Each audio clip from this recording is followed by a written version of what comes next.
Assalamualaikum, hörmətli Şərq Türkistanlıq qarindaşlar. Şərq Türkistan xəbər agentliğinin xəbərlər proqramısını görüşünlərni qızğın qarşı alırıq. Ən aldı bilan xəbərlərimizin qısqaça məzmunu bilan tanışıb çıxaylı. Xitayning o'g'irlangan mineral boyliqi irqiy qirg'inchilikning mahsuli nomli maqola e'lon qilindi. Şərq Türkistan sürgün hökumətinin tashqi ishlar va bexatarlik ministri Salih Xudoyer yaqinqi yangi doklad haqidagi savollarga javob berdi. Şərq Türkistan sürgün hökumətinin tashqi ishlar va bexatarlik ministri Salih Xudoyer Şərq Türkistan haqidagi unutilgan ahvollardan xalqaro jamiyatni izchil xabardor qilmoqda. Tunda tafsiliy mazmunlarni diqqatingizga sunamiz. Sifakit xabar tori 9 avgust kuni Şərq Türkistan sürgün hökumətinin Cumhur raisi doktor Məmtimin Əla əpəndi və Şərq Türkistan sürgün hökumətinin tashqi ishlar bexatarlik ministri Salih Xudoyer əpəndining so'zlari naql qilingan Xitoyning o'g'irlangan mineral boyliqi irqiy qirg'inchilikning mahsuli nomli maqola e'lon qilgan bo'lib, maqolada mundaq deyildi. Şərq Türkistan sürgün hökumətinin Cumhur raisi doktor Məmtimin Əla əpəndi və Şərq Türkistan sürgün hökumətinin tashqi ishlar bexatarlik ministri Salih Xudoyer əpəndining so'zlari naql qilingan Xitoyning o'g'irlangan mineral boyliqi irqiy qirg'inchilikning mahsuli nomli maqola Sifakit xabar torida 9 avgust kuni e'lon qilindi. Maqolada mundaq deyildi. 1949 yili yangidan qurilgan Xitoy Xalq Cumhuriyati bugun Şinjan Uyg'ur Avtonom rayoni deb atalgan O'rta Osiyo rayonini o'ziga qo'shib olganda Mağzunun hökuməti Sovet İttifaqının təsirinin yo'qolishi natijasida bu rayonning g'oyat zo'r kon boyliqini bevosita kontrol qilib oldi. Darvaqa Sovet İttifaqının charlash, kon echish va pishiqlab ishlash uskunalariga, shundoqla qatnash ul aslahalariga solgan mablag'i Xitoyning mablag' selish va iqtisodiy planining qalbini belgiladi. Faqat bir masala mavjud. U bo'lsa yerli xalqlar, ya'ni Uyg'urlar, Qozoqlar, Qirg'izlar va boshqa tur xalqlari Xitoyning 625 ming kvadrat ingliz milliy zaminiga, ya'ni Alyaskaning cho'ngligidagi zaminga hokim bo'lish uchun eng cho'ng to'silg'i. Dastlabki bir qancha yilda Xitoylar 150 ming begunoh kishini o'ldirdi. Bu faqat davomlashayotgan irqiy qirg'inchilikning boshlanishi edi. Xitoy nufusi zo'r miqdorda atalmish Şinjanga yetkazib o'ltiraqlashdi. Xitoy Xalq Cumhuriyatining raisi Mao Zedong yanada tezla Xitoyning nufusini 1949 yildagi 4% dan 1964 yildagi 33% ga yetkazdi.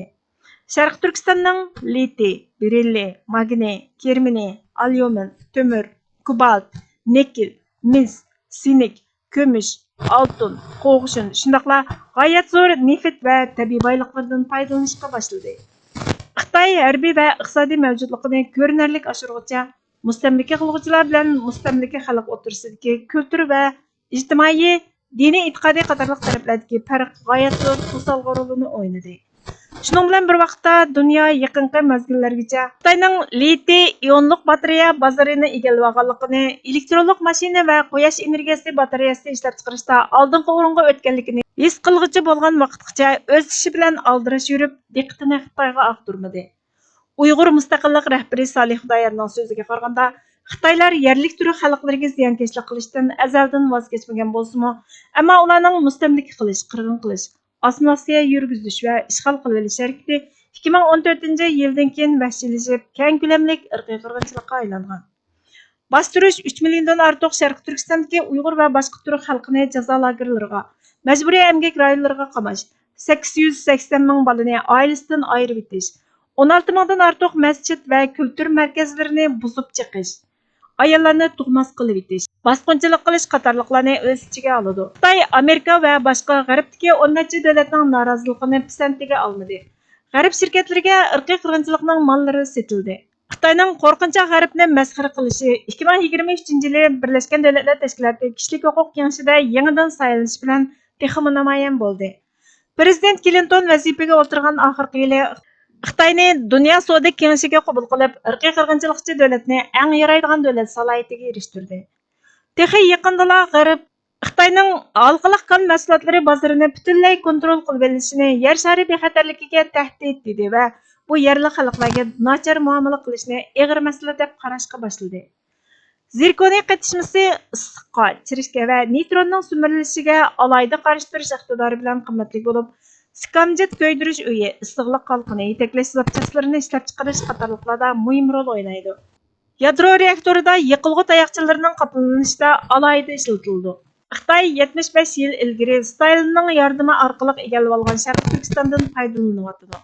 Xalqini bo'ysundirib, ularga irqiy qirg'inchilik yurgizyapti. Avstraliyalik Uyg'ur. Sharqiy Turkiston surgundi hukumatining Cumhur raisi doktor Mamtimin A'lo apandi Xitoy Sharqiy Turkistondagi barliq turk millatlariga qarata assimilyatsiya yurgizish va irqiy qirg'inchilik qilishni Sharqiy Turkiston masalasining zarur va oxirgi chorasi deb qaraydi. Shundoq bo'lg'achqa Xitoylar yerli xalqni davomli yo'qotib, mustamlikachilarni rayonga ko'chirdi dedi. Harbiy yordamning kelmayotganligidan azob chekayotgan xalqni qutqizishdagi eng chong umid yo Xitoy kommunistik hukumatining yemirilishida yoki g'arb davlatlarining atalmish Şinjongda ishlab chiqarilgan mahsulotlar va qul amgiki orqali tezilgan hamma ashyolarni butunlay boykot qilishida qoldi.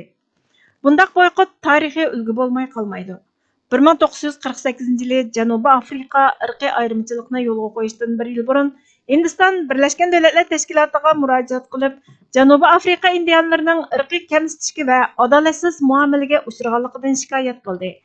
1959 yili Angliya hukumati Afrika Milliy Majlisining talabiga binoan irqiy ayrimchilikning oxirlashishini talab qilishni qaror qildi. 1968 yili Birlashgan Davlatlar Tashkiloti Janubiy Afrika irqiy qirg'inchilikchi hokimiyatiga qartilgan jazoni qo'llaydigan tunji qarorni ma'qulladi. Oxirida 1980 yili Birlashgan Davlatlar Tashkiloti Umumiy Majlisi qaror chiqarib, barliq ilm-fan va madaniyat organlarini Janubiy Afrika bilan bo'lgan barliq aloqani uzishga chaqirdi. Ammo pulning jalb qilish kuchi nurg'ulg'an san'atkorlarni va insonlarni Afrika mingizidagi qaratanliklarga va hindistonliklarning zulmiga sal qarashga yetakladi. Irqiy ayrimchilik hukumati faqat 1994 yili ag'dirildi. Uyg'urlar va Sharqiy Turkiston aholilari G'arbning o'zlarining hayotini Xitoyning qul amgaki orqali ishlab chiqargan irqiy qirg'inchilik mahsulotlarini boykot qilish bilan qadrlashini umid qiladi. Ammo yordam yo'lda bo'lishi mumkin. 4-oyning 15-kuni Trump hukumati pishiqlab ishlangan xalqliq mineral moddalar va ularning davriy mahsulotlarining importiga qarata tekshirishni boshladi. 10 yildan beri olib berilayotgan tirishchiliklar texmi kuchaydi. Oqsaroy davlat ichidagi kon ekish va pishiqlab ishlash yoshirin kuchini baholamoqda. Amerikaning kon mahsulotlarini ekishga ijozat berish tashabbuslari mavjud bo'lib, bularning hammasi Xitoyning mahsulotlariga tayinishni azaytishni maqsad qiladi. Yevropa hukumatlari klimat o'zgarishining oldini olish uchun ishlangan arzon baliq Xitoy tovarlarining foydasining qimmatining yo'qligini to'ldi. Qandaqla bo'lmasin, Xitoyni to'xtatishning muhim nuqtasi iqtisodiy holat bo'lib, kishilik huquq andisi yanada keyingi planda qoladi.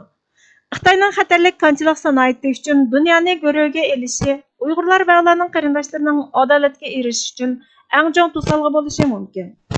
Xitoyga besim ishlatib, Xitoyning bir qismi bo'lishni xohlamaydigan Uyg'urlarga qartilgan irqiy qirg'inchilik, mustamlikani oxirlashtirmoqchi bo'lganlar uchun bu beqindilikni azaytish intayin muhim.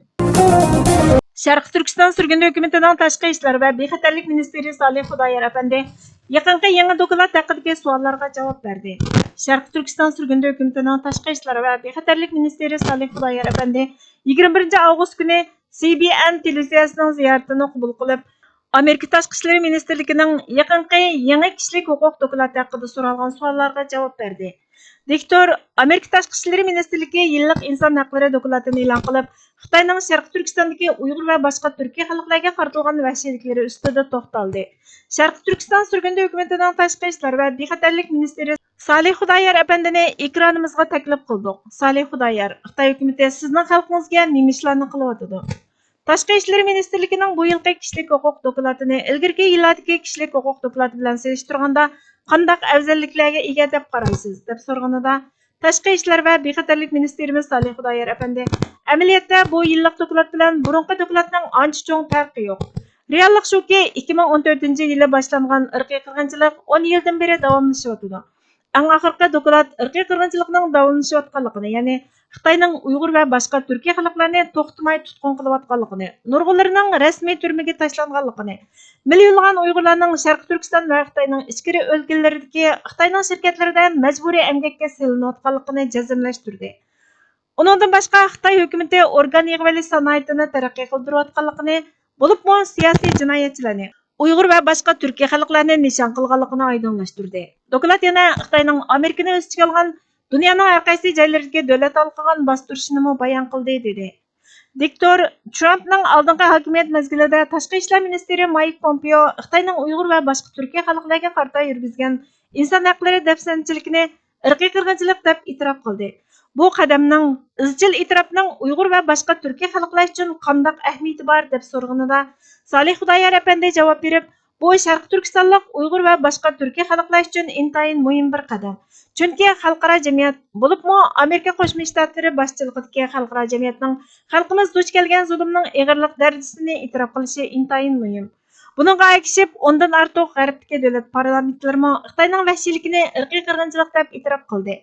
Birlashgan Davlatlar Tashkiloti ig'ir inson haqlari dafsanchiligi deb e'tirof qildi. Bu e'tirof qilishlar oldi bilan Xitoyning vahshiyliklarini e'tirof qilish, nom qo'yish, ondan mas'uliyatini surishti qilish haqida izlanish, xalqimizga adolatni elib kelishda intayin muhim.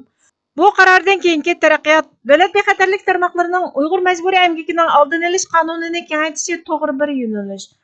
Davlat bexatarlik tarmoqlari Pulat, mis va liti qatorliq Uyg'ur majburiy emgakidan ishlangan mallarning Amerikaga import qilishni cheklashni qo'shimcha qildi.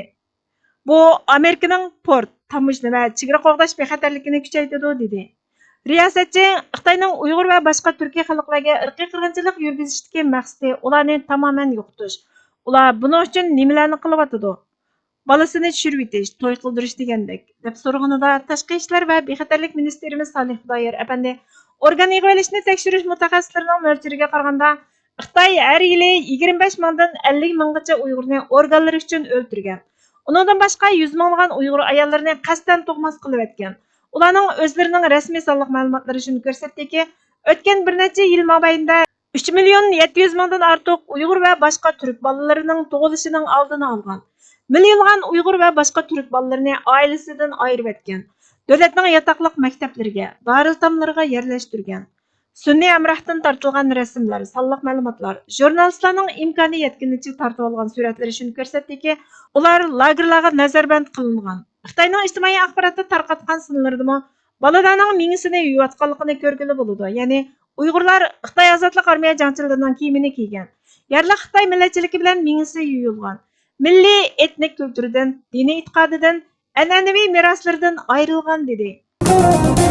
Sharq Turkiston surguni hukumatining tashqi ishlar va bexatarlik ministri Salih Xudoyor apandi ijtimoiy axborot vositalarida Amerika tashqi ishlar ministrligining dokladlarida tilga olingan Sharq Turkistonda Xitoy yurgizayotgan qilmishlarning irqiy qirg'inchilik deb e'tirof qilinganligini, ammo to'xtatish uchun hech qanday amaliy harakatning qo'llanilmayotganligini izchil turda xalqaro jamiyatning esiga solmoqda. Ve Associated Press, yani Birleşmiş Axborotning 1957 yildagi xabarida Beyjingning Sharq Turkistonning mustaqilligini asliga keltirish uchun kurash qilayotgan Sharq Turkistonliklarni qaloq, osonlik, irqchi unsurlar deb qarachaplaganligini isboti bilan ko'rsatib, 2001 yildan keyin bir millatning Xitoyning mustamlikasi va ishg'oliyatiga uzil-kesil qarshi turadiganligini inkor qilish uchun ularga yangidan terrorist deb qarachaplaganligini aytib, xalqaro jamiyatni ogohlantirdi. 1950 yillarda Amerikalik psixolog Solomon Ash apandi mundaq bir ash moslash tajribasida ishlagan. Tajribada savol qo'yg'ichi bir guruh odamlardan taxtaydagi rasmning so'l tarafidagi tussizliqning uzunligining o'ng tarafidagi uchsizliqning qaysi siziq bilan teng ekanligini tepish va naq maydonda javob berishni talab qiladi ekan. U guruhdagi odamning ichida faqat birla odam haqiqiy sinoq nishoni ekan. Qolgan hammasi artist ekan. U artistlar har qatam qasddan xato javob bergan. Tajribada sinalgan kishi garchi boshda to'g'ri javob bergan bo'lsa-mu, keyin guruhdagi artistlarning xato javobi bo'yicha javob berishga boshlaydi ekan. Tajribaning natijasi bo'lsa, kishilar guruhdagi boshqalar bilan birdek bo'lish uchun o'z fikri to'g'ri bo'lsa-mu, vaqtga ergashib guruhdagi boshqalarning xato javobini qabul qilishga va shularga o'xshash javob berishga boshlaydi ekan. Bu ahvol bizning muhojiratdagi Uyg'urlarning ahvoliga to'liq o'xshaydi ekan. Bugungi xabarlarimiz bu yerda oxirlashdi. Bizga vaqt ayirganingiz uchun ko'pdan-ko'p rahmat. Kelar qatimqi programmamizda ko'rishguncha Allohga omonat bo'lgaysizlar.